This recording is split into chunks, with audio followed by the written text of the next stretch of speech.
दोस्तों, आज की कहानी है समधन जी। मैं अपनी बेटी के साथ हरगिज सहन नहीं करूंगी। दोस्तों, कहानी शुरू करने से पहले अगर आपने हमारे चैनल को अभी तक सब्सक्राइब नहीं किया हो तो कर लीजिए ताकि आपके पास पहुंच सके हर नया वीडियो। सुबह सुबह दरवाजे की घंटी बजी तो मनोरमा जी ने सोचा कि संपा आई होगी, उसके आने का यही तो टाइम है। यही सोचकर उसने दरवाजा खोला तो अपनी बेटी सरिया को देखकर खुश हो गई। खुश कहती इससे पहले सरिया माँ के गले लगकर रोने लगी। 6 बरस पहले सरिया का विवाह सिद्धार्थ के साथ हुआ था, जो एक प्राइवेट कंपनी में इंजीनियर था। सरिया के सास ससुर उसे बहुत चाहते थे, वह भी उनके आदर सम्मान में कोई कमी नहीं करती थी। 1.5 साल बाद सरिया एक बच्चे की माँ बनी। उसके सास ससुर पोती को गोद में लेकर बहुत खुश थे। कभी कभी सास के मुंह से निकल जाता कि लड़का होता तो, लेकिन उनके पति उन्हें समझाकर शांत कर देते। सरिया की फुफेरी सास अपने बेटे बहू के पास आई हुई थी, जो पास ही में रहते थे। एक शाम वह अपनी भाभी से मिलने चली गई। इधर उधर की बातें करने के बाद पूछी, भाभी भैया नहीं दिख रहे। सास बोली कि एक शादी में दिल्ली गए हुए हैं। अच्छा। फुफेरी सास के चेहरे पर ऐसे भाव आ गए जैसे उनके मन की मुराद पूरी हो गई हो। फिर तो वह रोज ही सुबह धमकाती और अपनी स्वभावानुसार सरिया की सास के कान भरने लगती। कभी सरिया के काम करने के तरीके पर नाक वो सिकोड़ती तो कभी उसके बोलने पर। उसकी सास ज्यादा पढ़ी लिखी तो नहीं थी, लेकिन समझदार थी और अपनी ससुरी ननद के स्वभाव से भी अच्छी तरह से परिचित थी। रिश्ते न बिगड़े इसलिए वो बस मुस्कुरा देती। अपनी दाल न गलते देख बुआ जी ने अपना पैतरा बदला और कहने लगी, भाभी जी पोता बिना तो घर सुना ही रहेगा। हमारे पड़ोस की बहू को भी लगातार 4 लड़कियां ही हुई। सास भी तो इंसान ही होती हैं। पोते को गोद में खिलाने की इच्छा तो उनकी थी ही। सो ननन की बात सुनकर मन थोड़ा भटक गया। फिर तो बुआ जी ने उस पर नमक मिर्च लगाने शुरू कर दी और आखिर एक दिन कह ही दिया, भाभी जी आप तो न सिद्धांत का दूसरा ब्याह कर दीजिए और पोते का सुख भोगिए।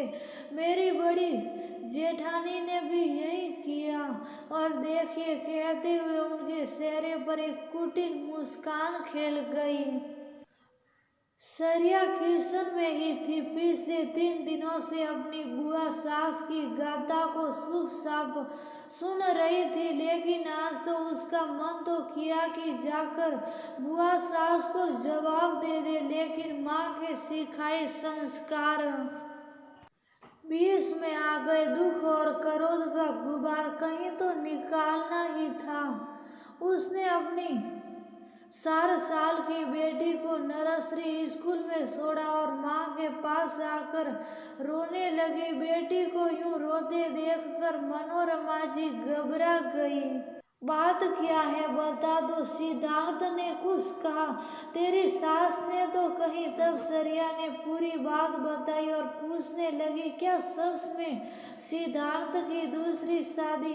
ऐसे कैसे कर देंगे दूसरी शादी? तू चिंता मत कर, जो मेरे साथ हुआ है वह तुम्हारे साथ नहीं होगा। मनोरमा जी ने दृढ़ स्वर में कहा। तो सरिया चौंक गई। आपके साथ? हाँ, मेरे साथ। अपने रिश्तेदारों के घर में पोता देखकर तेरी दादी भी अपनी गोद में पोते को ही खिलाना चाहती थी। तुझे देखकर वो बहुत मायूस हुई। तुझसे पहले भी मेरी एक बेटी और हुई थी जो 6 महीने बाद, और फिर तू पैदा हुई। फिर तो तेरे पापा की ताई ने तेरी दादी के कान भरने शुरू कर दिए। कुल खानदान की दुआई देकर तेरे पापा को दूसरी शादी के लिए मनाने लगी। तेरे पापा बहुत सीधे थे, माँ के परम आज्ञाकारी। तेरी दादी की बात पूरी होने से पहले ही तेरे पापा का एक्सीडेंट हो गया, और वे फिर तो तेरी दादी ने मेरे पर अपना पूरा गुस्सा निकाला और तुझे अपने से अलग कर दिया। मैं तुझे खाना खिलाती तो बहुत गालियाँ निकालती, तेरे स्कूल जाने पर रोक लगाती, हर वक्त अनाप शनाप बकती रहती। अंत समय में तूने उनकी बहुत सेवा की, तब उन्हें अपनी गलती का एहसास हुआ। पर तू फिक्र ना कर, मैं हूं ना। अपने जैसा तेरे साथ भी हरगिज नहीं होने दूंगी। कहते हुए मनोरमा जी उठ खड़ी हो गई। माँ, आप कहीं झगड़ा तो नहीं रे? मुस्कुराते हुए उन्होंने बेटी के कान में कुछ कहा और बोली, अब घर जा, मैं आती हूँ। थोड़ी देर बाद ही मनोरमा जी अपने समधियाने पहुँच गई। सरिया की सास अपनी समधीन को अचानक देखकर हैरान हो गई, फिर चेहरे पर मुस्कुराहट लाते हुए बोली, आइए बैठिए, ये मेरी ससुरी ननन है। कहते हुए ननन की ओर इशारा किया और फिर तो एक माँ शेरनी बन गई। फूफिया सास पर गरजने लगी, तो आप ही मेरे दामाद का दूसरा ब्याह करा रही हैं पोता के लिए? जो फिर भी पोता न हुआ तो मैं आप दोनों पर केस कर दूंगी। बेटा बेटी में भेद करने के लिए पुलिस आप दोनों को पकड़कर जेल में डाल देगी। पुलिस जेल का सुनकर फुफेरी सास तो वहां से खिसक ली, और सरिया की सास, उनके तो पसीने छूटने लगे। तुरंत नरम होकर बोली, नहीं नहीं, ऐसी तो कोई बात नहीं है। वो जरा अपनी समधीन की हालत देखकर मनोरमा जी की हंसी छूटने लगी। किसी तरह से अपनी हंसी को रोकते हुए बोली, जरा पूरा मैं नहीं जानती।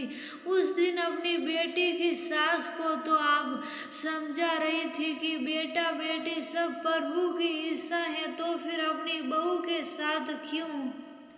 अब गुस्सा थूक भी दीजिए, बैठिए। सरिया, अपनी मम्मी को चाय नहीं पिलाओगी? मनोरमा जी का हाथ पकड़कर अपने पास बिठाते हुए उनकी समधीन बोली। माँ को चाय देते हुए सरिया मुस्कुराई, जैसे कह रही हो यू आर ग्रेट। दोनों हंसते हुए चाय पीने लगी। तभी सरिया की सास ने धीरे से पूछा, वो पुलिस का क्या नंबर है?